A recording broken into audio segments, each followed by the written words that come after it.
What's up, everybody? Welcome back to the channel. Wezot Talks, an American talking about Manchester United. And in this episode today, we're going to be talking about, is Sesko 100% coming to United, or have we already moved on? An update on Marcus Rashford and the finalization of his deal. We're going to talk about that and more as we get ready for the first preseason match here in America this Saturday. Really looking forward to it. But if you are new to the channel, be sure to hit that subscribe button. You guys are knocking it out of the park. We are growing like crazy, and I can't thank you guys enough for the love and support. So let's keep that up. But just looking at it here, a couple of photos of the young Rashford, of his time at Manchester United over the years in the academy, coming up through the team. He went from AIG to Chevrolet to Snapdragon and more. Best of luck, Marcus Rashford, one of our own, and that is 100% true, coming up through the academy. Really sad that the story is basically over, and do wish him all the best. It didn't work out in the end, wasn't going his way, was never really going to fit with the MRM system, and unfortunate for him, he is on his way out. And with that coming in, Marcus Rashford, loan with option to buy, may become an obligation to buy under certain conditions which are unknown according to this tweet. Option to buy is just over 30 million plus bonuses of around 5 million euros. So with that being said, I don't expect him back at Manchester United. Again, we don't know what those options are, or those milestones that need to be hit in order for him to actually stay and trigger that obligation to buy. I don't know how strict that truly is, but Rashford, in an interview a few hours ago, I don't have anything to say about Manchester United. I think it's been an important part of my life. I'm grateful. I just wish them all the best, and I hope they are successful in the future. That is, I suppose, nice enough to say. I know he wasn't really treated well near the end. Unfortunate, just given his status and history with the club, but he's now in Barcelona, his apparent dream club that he's always wanted to play for. And yeah, it'll be interesting to see how he does in La Liga and obviously Champions League, so on and so forth. And he really wanted to play with Lamine Yamal as well, so it's going to be really interesting to see how that turns out. Kolo Muani is United could be offered the opportunity to sign Kolo Muani. I believe that's how you say his name. I could be butchering that, but that's from Fabrizio. But Juventus remain favorites for now to re-sign him. That'd be a nice addition to get him into the squad, just given how young he is now. It could be another Xerxes. It could be another Højlund. 16 matches, he scored 8 goals with Juventus last season, so I don't expect anything too crazy out of him if he were to come to United. I don't even know if he would be very Premier League ready whatsoever, almost like a Højlund or Xerxes. So it'd honestly be like bringing in another one of those players. Speaking of Rasmus Højlund, according to Fabrizio Romano, Rasmus Højlund doesn't want to leave. He really loves the club. He wants to live his dream of being a Manchester United player and fight for his place. If the club tell him to leave, then he will consider all options. A striker this summer is almost guaranteed to happen. 2 meetings have already taken place in the last 7 days. They are pushing to sign one, according to Fabrizio Romano. I mean, Højlund, could he have a breakout season this year? There's every possibility for him to do so, and there's every possibility for him to have another dud spud of a season and not work out.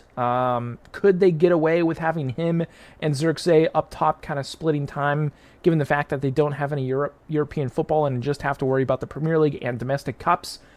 They could, 100%. Will they combine, Xerxes and Højlund, combined for 25 plus more goals? I doubt it. I seriously doubt it. I would be shocked if they even get 10 combined between the two all competitions this season, especially if we do bring in another striker. Then obviously one of them would either be on the way out, or one or both of them would be kind of obviously left on the subs or on the bench and not playing games.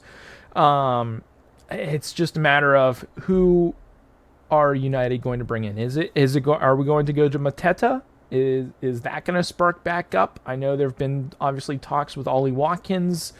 I don't know if Gonzalo Ramos from PSG is on the table as a consideration of a player that they would be willing and want to bring into the squad.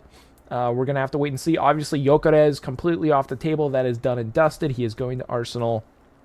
And Ekitike, obviously, deal is just about to be sealed and delivered. Maybe even by the time this episode's coming out later in the day, that deal is done and delivered. Ekitike to Liverpool. So there's really, like, United are on plan D and E and F when it comes to their striker situation, which isn't ideal.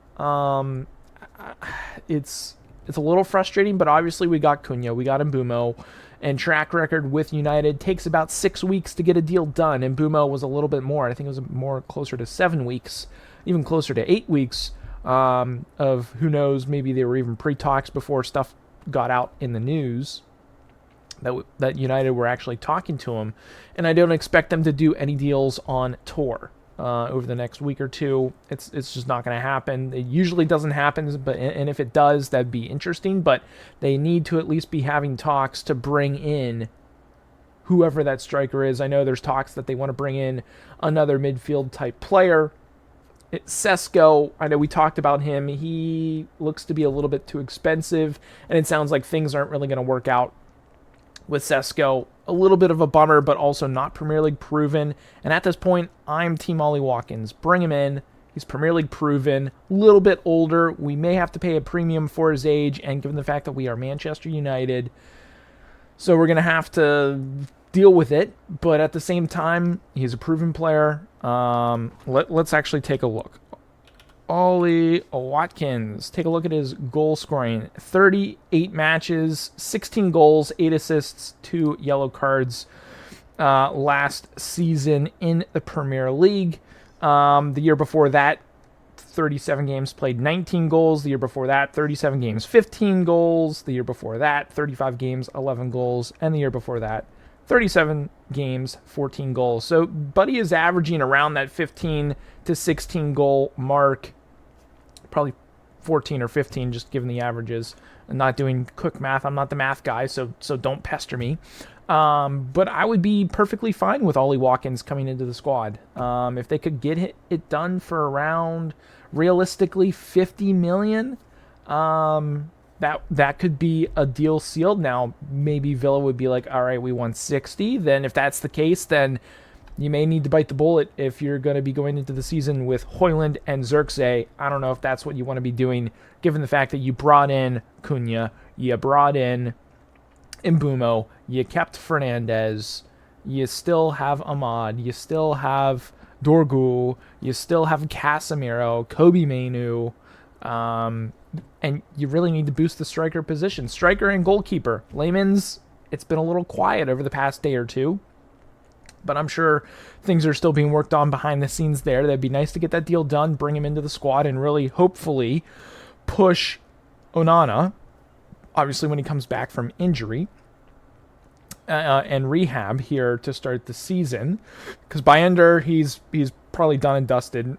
He's not going to be the number 2 the transfer deadline. I don't see that happening whatsoever. And it's you strengthen up top and strengthen in the back. Striker, goalkeeper, I think, to me, midfield would be third option just because they have so many options there. To their own doing, not to our liking, but to their own doing, they have so many options that in theory they don't really need to bring in a midfielder. But we need to solidify the striker position because you need somebody up top who can play with the quality of Mbeumo and Cunha and make that creativity. You've got Fernandez probably going to be playing a little bit more attacking when we are on the attack in that pivot role. So there's going to be plenty of options for whomever's playing striker. If we can get in a quality player like Ollie Watkins, I think things might cook up top. There's a strong possibility. But we also need to shore things up in the back end with the goalkeeper position. I don't know if Emi Martinez is still a possibility, but if we're looking to get Watkins and Martinez, I don't know if Villa are wanting to send both of some of their best players to Manchester United. We'll have to wait and see how things roll with that. But what are your guys' thoughts down below in the comments about everything going on. Obviously, Rashford out, striker situation, what's going on there? Can we bring in a goalkeeper to push Onana? Let me know down below in the comments. But if you guys did enjoy this video, be sure to drop a thumbs up like on it.